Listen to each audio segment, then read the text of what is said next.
Right, so today I wanted to make another video about the whole quarantine camps thing, and this is from Frank McVitie, and he links to a CBC article here, so let's read about it.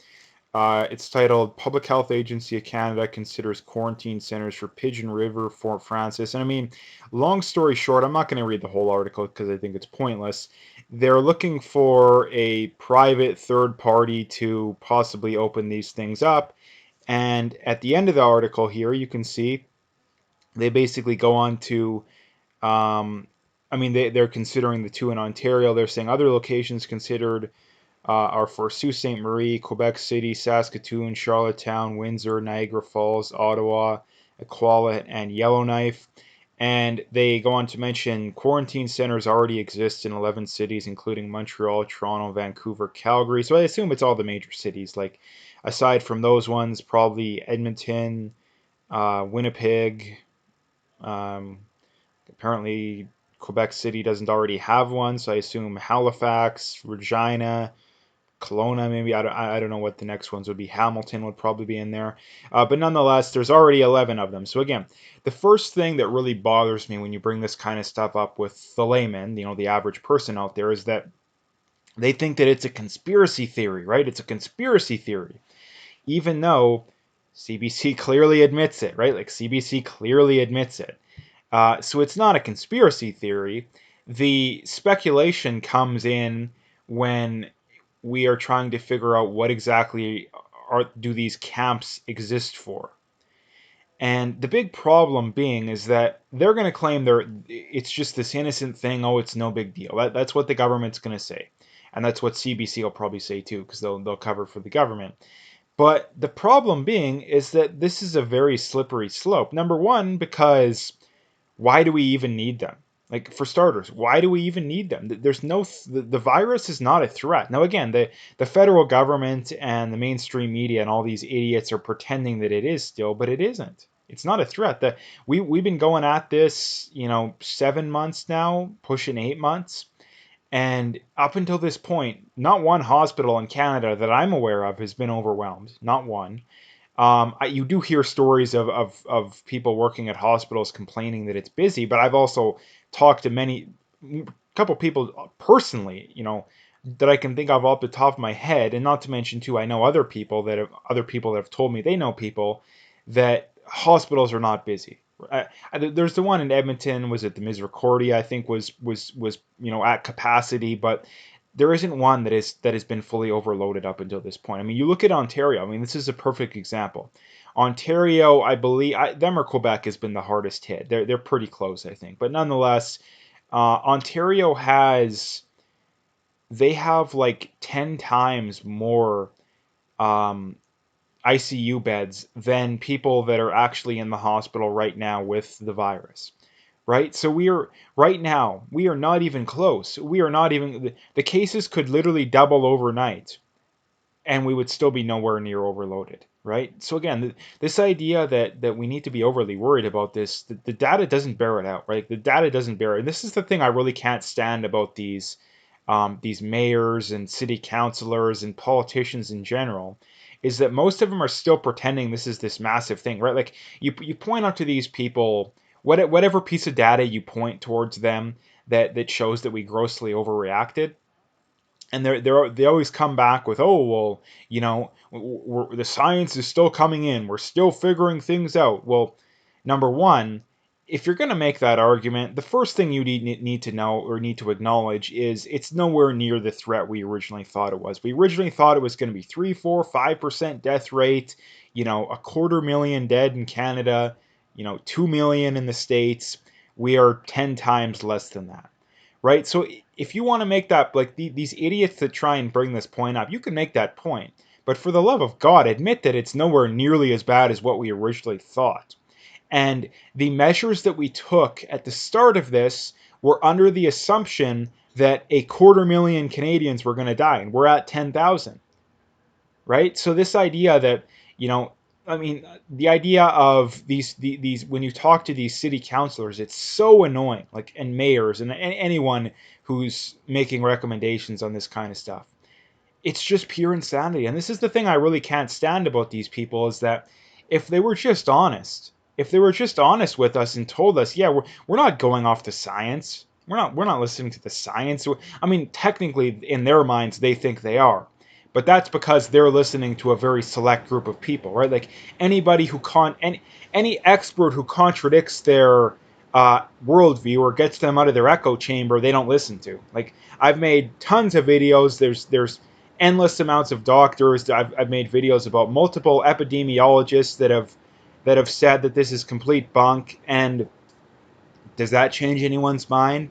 No, it doesn't. So again, getting back to the whole quarantine camp thing, this is clearly nefarious intentions. Now, is it they're going to lock up random people and disappear them? Probably not. But what I think it's going to be, and what I've heard, is that if you test positive, or even if you live with someone, you work with someone who tests positive, you could be forced to go to these places, right? So again, that is straight out of, World War II Germany. That is straight out of a communist country. And no, I don't support them. No matter how bad this situation gets, I don't care if the hospitals are overwhelmed or people aren't following the rules. I don't care. You don't have the right to do that. And again, for all the people that support this kind of stuff, you don't believe in the concept of a free country. I'm sorry, but you don't believe in the concept of a free country. So anyway, that's kind of the update on this. Like I say, the first thing, like I say, being is they already exist. Anybody claiming it's a conspiracy theory is absolutely insane. Like I say, the debate on these camps is what exactly are they going to be used for, right? Like, and to what extent, right? Like, I think it's very clear they want people who have the virus to go there to quarantine, but just how draconian are things going to get, right?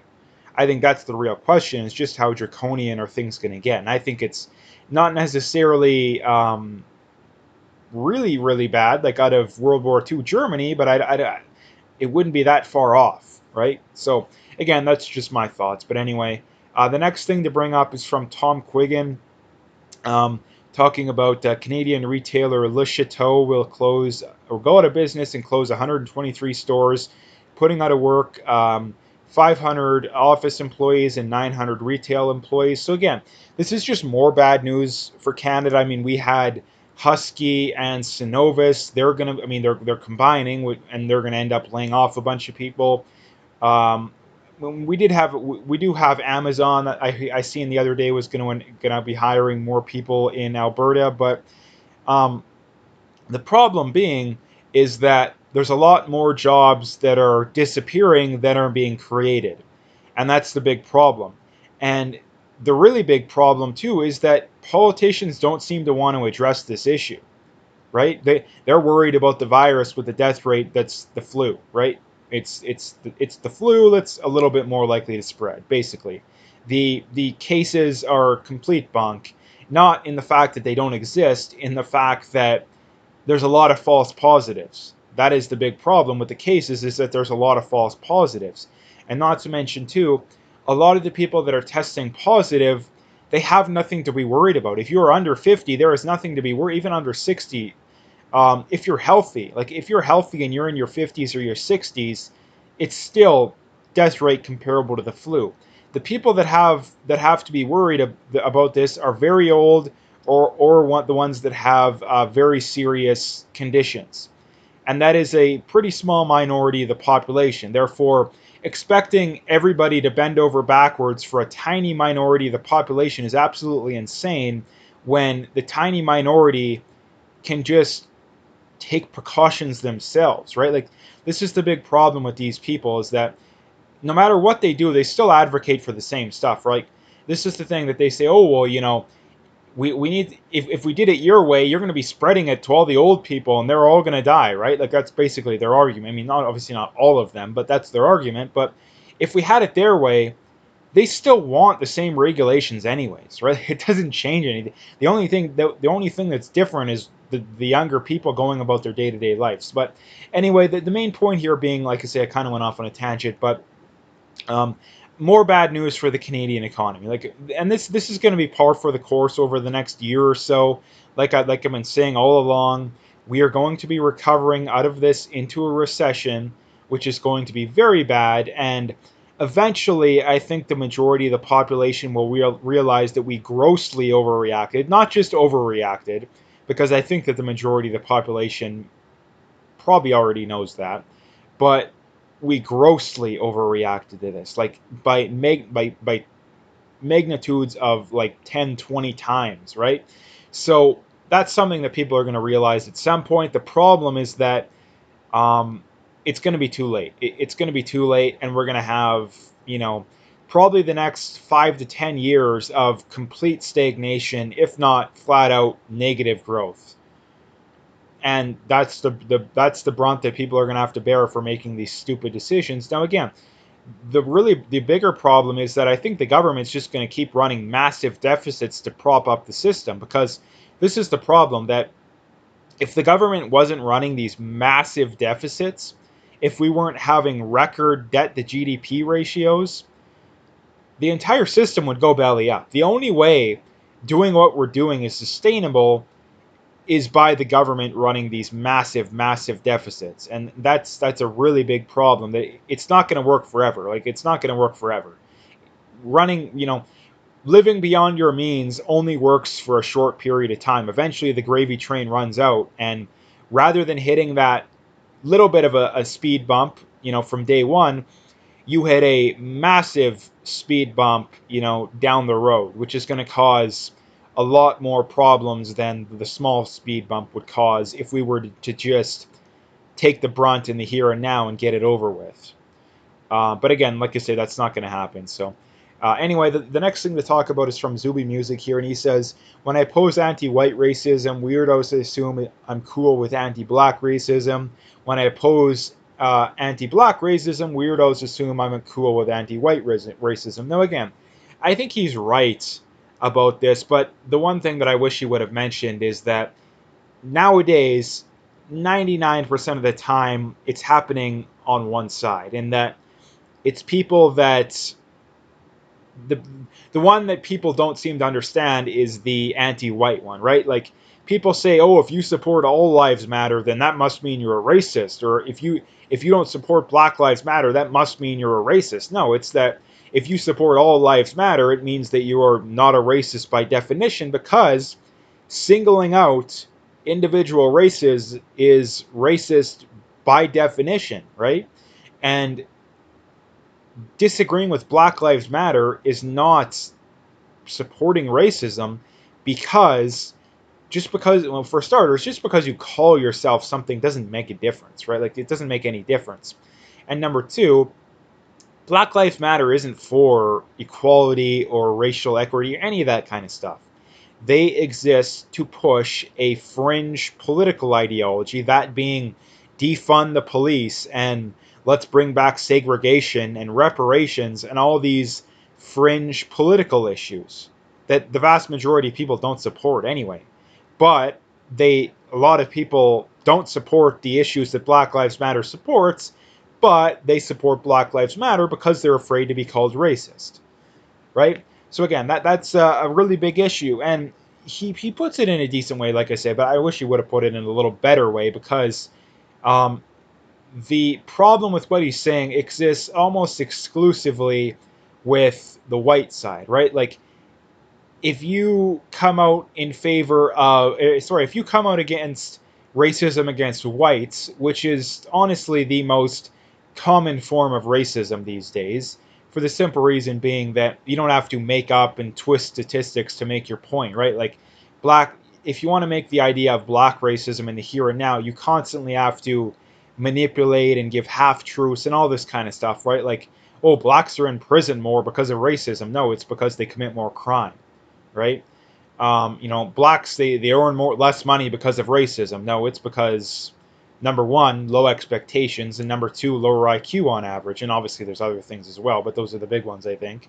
Again, but when you come up with whites, well, as a society, the majority of people are okay with discriminating against whites, because when you support a policy saying we need X percent of blacks on this or X percent of women on this, what you're saying, and again, this may be what he's getting at, but I think he's completely wrong if this is what he's advocating, is that by saying, oh, blacks are 15% of the population, therefore they should be 15% of everything. That is racism by definition, because how do you know that blacks don't want to be whatever job that they're a lower in? How do you know that? And this is the other reason why these people are wrong as well, is that they'll never point towards an occupation where white people or men are underrepresented and talk about ending that underrepresentation, right? They're only worried about it.